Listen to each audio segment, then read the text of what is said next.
Sangameshwar ST स्थानकासमोर महामार्गावर भले मोठे खड्डे पडल्याने गंभीर अपघाताची शक्यता निर्माण झाली असून हे खड्डे तात्काळ बुजवण्यात यावे अशी मागणी वाहन चालक आणि प्रवासी वर्गाकडून करण्यात येत आहे। मुंबई महामार्गाचे काम सुरू असल्याने संगमेश्वर येथील पारेख पंप ते माबले घडशी हॉटेल या दरम्यान महामार्ग खड्ड्यात गेल्याचं पाहायला मिळतंय। संगमेश्वर एसटी स्थानक ते सोनवी पूल या ठिकाणी भले मोठे खड्डे पडल्याने छोट्या वाहन चालकांना खड्ड्यातून मार्ग काढताना तारेवरची कसरत करावी लागते।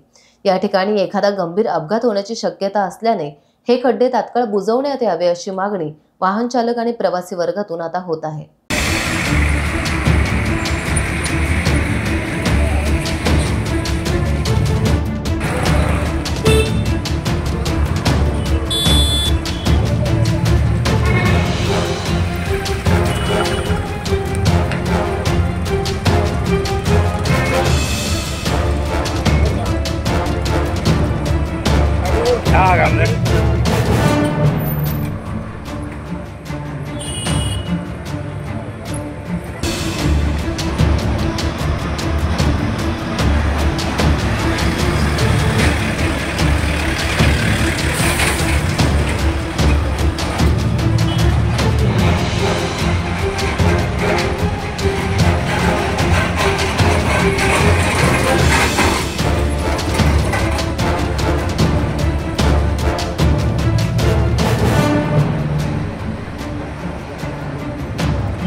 टाइम्स डिजिटलला लाईक करा, शेअर करा, सबस्क्राइब करा आणि बेल आयकॉन दाबायला विसरू नका।